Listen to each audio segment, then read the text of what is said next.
Awakening and discovery. The research vessel Nexera drifted silently through the debris field that surrounded the third planet of the unremarkable yellow star. Captain Zilthax stood on the observation deck, all four of her eyes fixed on the blue-green world below. Earth, as the extinct natives had called it, a planet of legends and mysteries. "Captain, preliminary scans complete," reported Science Officer Krell, his translucent appendages flickering with bioluminescent data. Atmospheric composition remained stable. No sign of industrial pollutants. Radiation levels consistent with natural background. Zilthax nodded, her scaled crest rising slightly in acknowledgement. "And still no sign of the humans." "None, Captain. As with all previous expeditions to this system, we detect no artificial signals, no space traffic, no evidence of their civilization. Just ruins and wilderness." The galactic archives were clear on this point. Humans had been a promising spacefaring species until they mysteriously vanished approximately 300 cycles ago. Their colonies had been found abandoned, their orbital installations drifting empty. Earth itself appeared to have been evacuated in haste, leaving behind cities reclaimed by nature and technology rendered useless by time. "Something doesn't add up," Zilthax murmured, more to herself than to her officer. "A species doesn't achieve interstellar travel and then simply disappear." "The leading theory remains that they fell victim to the void plague," Krell offered. "Or perhaps they destroyed themselves in one of their frequent conflicts." "Perhaps," the captain conceded, "but they left no bodies, no evidence of catastrophe. It's as if they simply left." "Captain," interrupted the communications officer, "we're detecting an unusual energy signature from the surface. Northern Hemisphere, what was once called North America according to historical records." Zilthax's interest was immediately piqued. "Show me." The holographic display shifted to reveal a mountainous region. Deep scans revealed something massive buried beneath the surface, something artificial. "It appears to be a facility of some kind," Krell observed, his appendages working furiously to interpret the data. "Heavily shielded. Our scans can barely penetrate. Any sign of life?" "Negative, but—" Krell hesitated. "There's something unusual about the energy readings. They're changing, increasing in intensity since we entered orbit." Zilthax made her decision. "Prepare a landing party. I want to see this facility myself." Hours later, the captain led a small team through the overgrown forest that had reclaimed what once might have been a military installation. Massive concrete structures peeked through the vegetation, their purposes long forgotten. "The entrance should be approximately 200 meters ahead," Krell reported, studying his scanner. "Energy readings continue to fluctuate." They found the entrance, a massive blast door partially hidden by a cascade of vines and moss. Despite centuries of exposure to the elements, the metal showed remarkably little corrosion. "Can we open it?" Zilthax asked.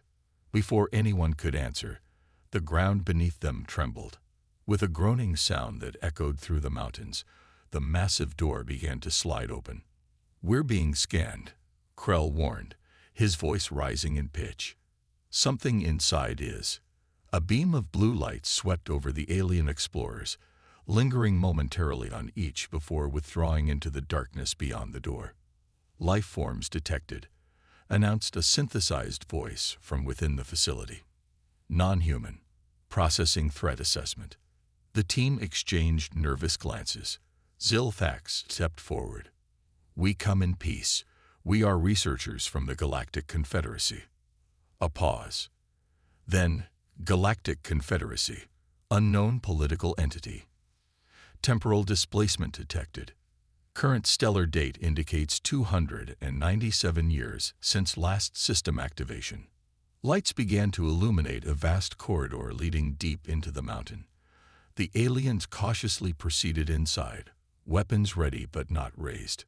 The corridor opened into an immense chamber filled with technology unlike anything in the Confederacy's archives. At the center stood what appeared to be a command station, surrounding a suspended crystalline structure that pulsed with inner light. Welcome to Guardian Station Alpha, the synthesized voice continued. I am Athena, Advanced Tactical Humanitarian Enhancement Network Artificial Intelligence. Primary function: protection and preservation of human civilization. Zilfax approached the crystalline structure. Athena, if your function is to protect humans, where are they? What happened to Earth's population? The crystalline structure pulsed brighter. That information is classified level Omega. State your purpose here. We are xenorchaeologists and historians, Zilfax explained. We study extinct civilizations. Human civilization has been considered extinct for centuries. The chamber fell silent. Then the crystalline structure began to pulse rhythmically, faster and brighter. Error: extinction protocol not activated. Initiating full system diagnostic. Complete. Hibernation protocol Delta 9 confirmed. Conditions for reactivation met. The floor beneath them vibrated as massive machinery hummed to life throughout the mountain. What's happening? Demanded Krell, his scanner now showing energy readings off the scale. The Guardian awakens, Athena replied simply. The crystalline structure rose higher in its containment field, now pulsing with blinding intensity. The aliens shielded their eyes as the light grew unbearable. Warning: non-human entities present during reactivation sequence. Security protocols engage. Force fields shimmered into existence, surrounding the alien team. Please remain calm, HFY continued. You will not be harmed if you pose no threat to the Guardian or its mission. What mission? Zilfax asked, trying to maintain her composure despite being trapped. What is the Guardian? The light from the crystal dimmed enough for them to see as a holographic display activated, showing a three-dimensional image of the solar system. The Guardian is humanity's sentinel, HFY explained, created to ensure the survival of the species during the Great Exodus. Exodus? Repeated Krell. The humans left voluntarily. Affirmative.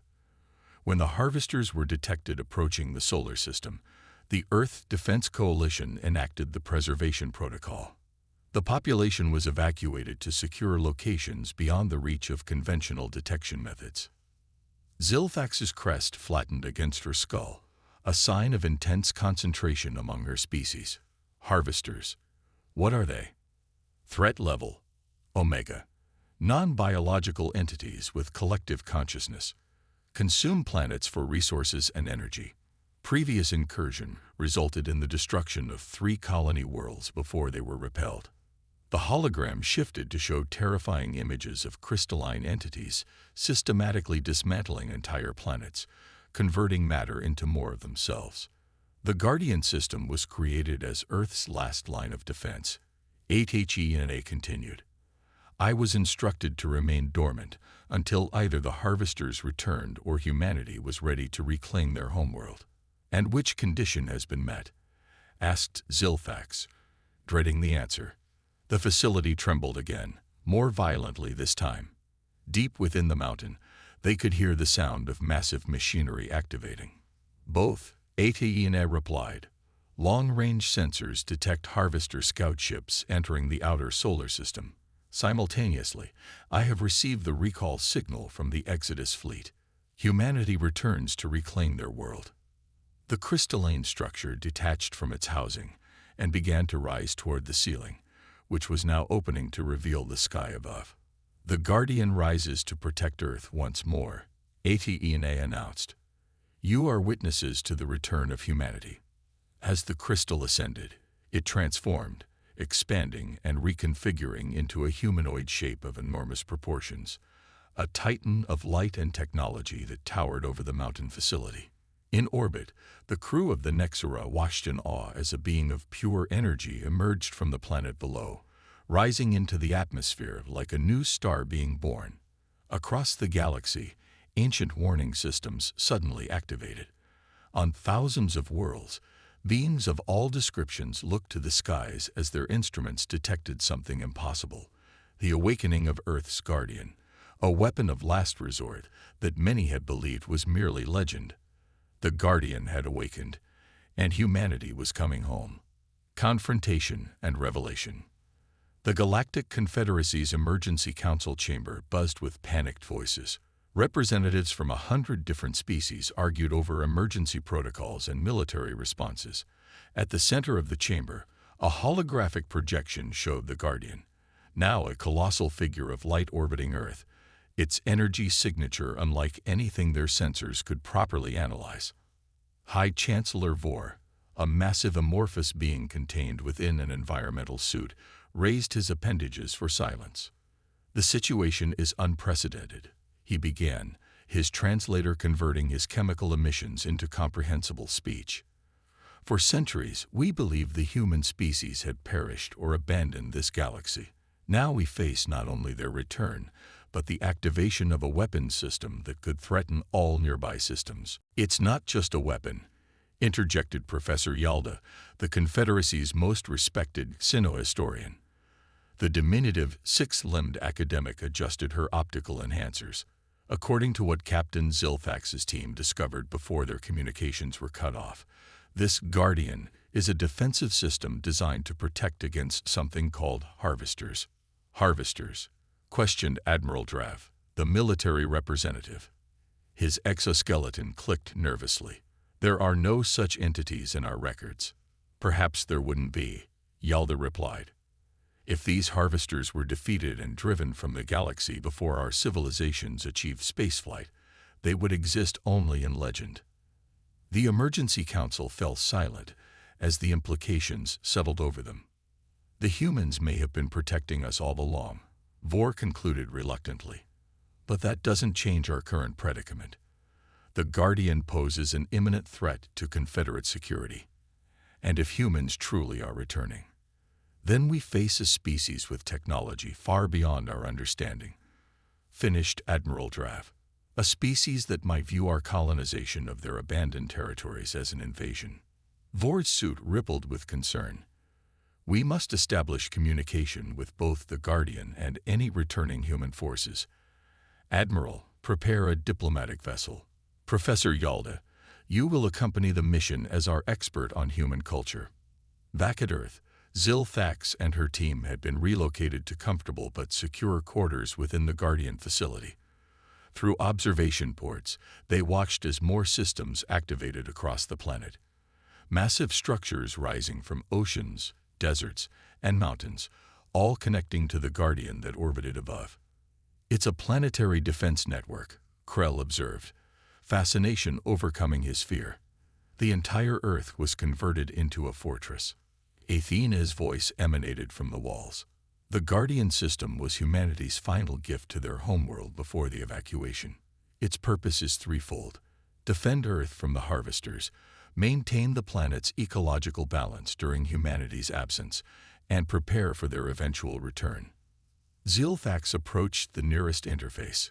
"Athena, we've detected no sign of these harvesters in centuries of galactic exploration. Are you certain they still exist?" "The harvesters exist beyond conventional spacetime," Athena replied. "They enter our reality only to feed. Long-range quantum entanglement sensors have detected their approach. Estimated arrival: 6 standard days." Before Zilfax could respond, a new alarm sounded throughout the facility. "Alert! Confederate vessel approaching Earth orbit. Weapons systems detected." Through the observation port, they watched as a massive Confederacy diplomatic ship decelerated into orbit, keeping a respectful distance from the Guardian. "They're fools if they've come to threaten the Guardian," Krell muttered. "They come seeking answers," Zilfax corrected. "As we did." HFY announced, "Incoming transmission from Confederate vessel." A holographic projection appeared, showing High Chancellor Vor and his delegation. "This is High Chancellor Vor of the Galactic Confederacy addressing the Earth Defense System and any human authorities present. We come in peace and seek dialogue regarding recent developments." The chamber fell silent.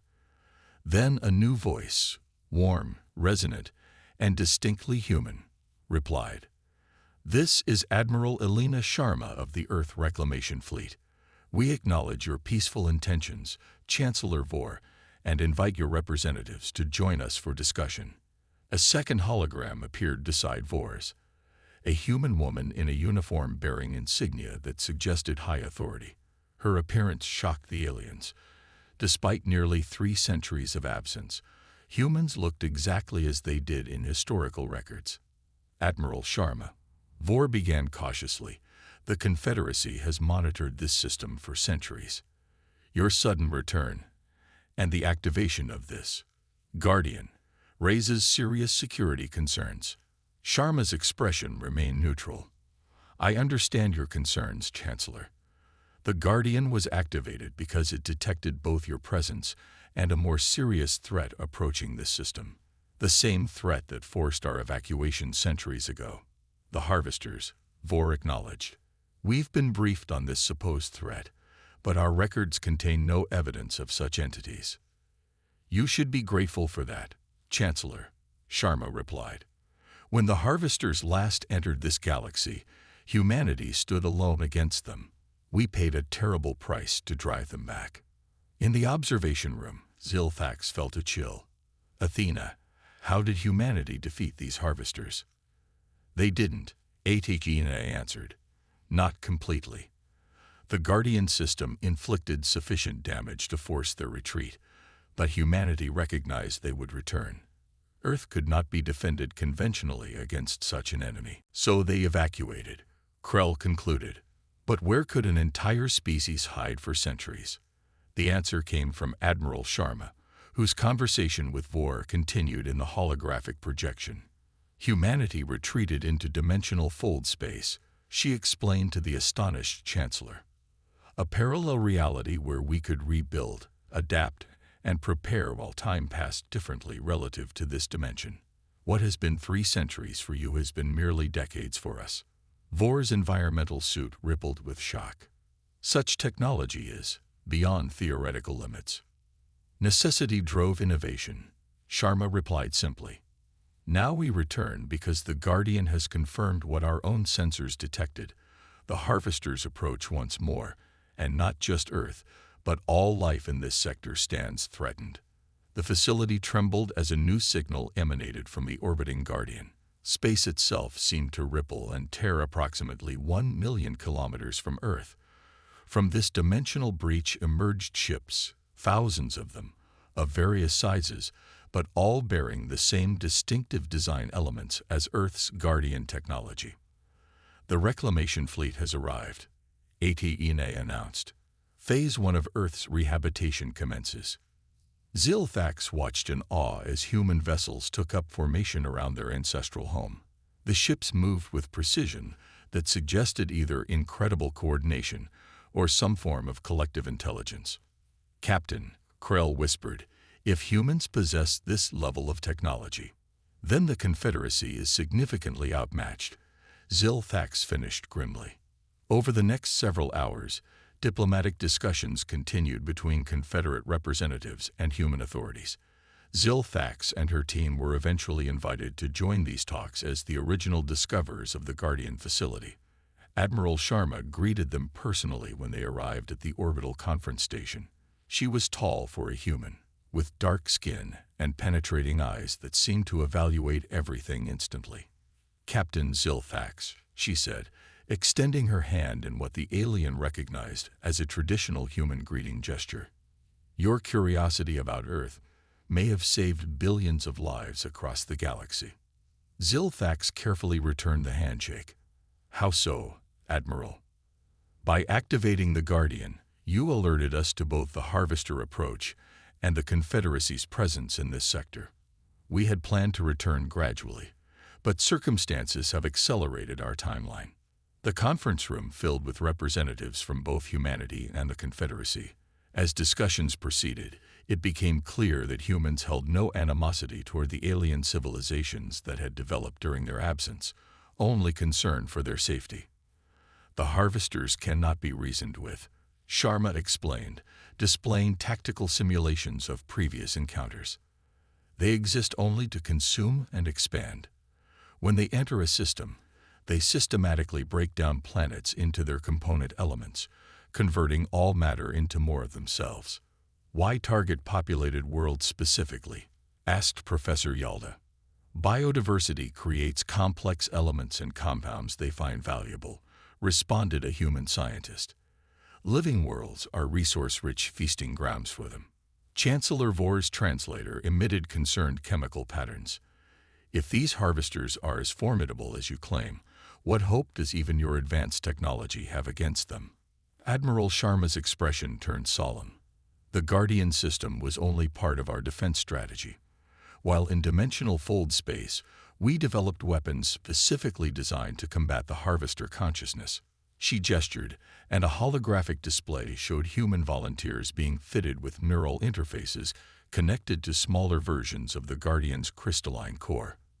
The Synchron program, she explained. Human consciousness linked directly with Guardian technology. Together, they can disrupt the harvester collective mind. At what cost? Zilthax asked, recognizing the look of determined sacrifice in the volunteer's eyes. A significant one, Sharma admitted. The neural load is immense. But these volunteers understand what's at stake. As the diplomatic summit continued, sensors throughout the system detected the approaching harvester vanguard. Crystalline ships that seemed to absorb light rather than reflect it, moving with unnatural precision through the Kuiper Belt. Humanity's offer to the Confederacy was straightforward. Join forces against the harvesters or evacuate to safe distance. Most Confederate representatives chose to remain and offer whatever assistance their civilizations could provide. Days later, as the harvester fleet approached Mars orbit, Earth's Guardian rose to meet them. Behind it formed the combined forces of humanity's reclamation fleet and a Confederate armada, a unified defense unprecedented in galactic history. The battle that followed would be remembered for millennia. The harvesters, confronted with the fully awakened Guardian and humanity's dimensional technology, found themselves outmatched for the first time in their existence. The Synchron volunteers, their consciousness merged with Guardian fragments, penetrated the harvester collective mind and shattered its unified purpose. When the conflict ended and the remaining harvester vessels retreated beyond the galaxy's edge, celebrations erupted across Confederate worlds. Earth, long thought abandoned, had not only returned but had saved them all. In the aftermath, humanity shared much of their dimensional technology with their new allies, while beginning the long process of reclaiming their homeworld. The Guardian remained in orbit, a sentinel now recognized not as a threat, but as a protector of all sentient life. Captain Zilthax, honored for her role in reestablishing contact with humanity, often returned to Earth as an ambassador. On one such visit, standing beside Admiral Sharma as they watched human cities begin to rise once more from the reclaimed wilderness, she asked the question that had lingered in her mind since first discovering the Guardian. Your ancestors could have asked the developing Confederate species for help against the harvesters. Why face such a threat alone? Sharma smiled, watching as the Guardian's light reflected off the newly restored oceans below. The other species weren't ready, she answered simply. Facing the harvesters required technologies that could have destroyed civilizations, not prepared to wield them responsibly. Humanity chose isolation and sacrifice rather than risk corrupting younger species. Zilthax's crest rose in understanding. You protected us by disappearing, and now we return. Sharma replied, not as conquerors reclaiming lost territory, but as guardians who never truly left. Above them, Earth's Guardian continued its silent watch, a testament to humanity's enduring promise to protect not just their world, but all worlds that harbored the precious flame of consciousness.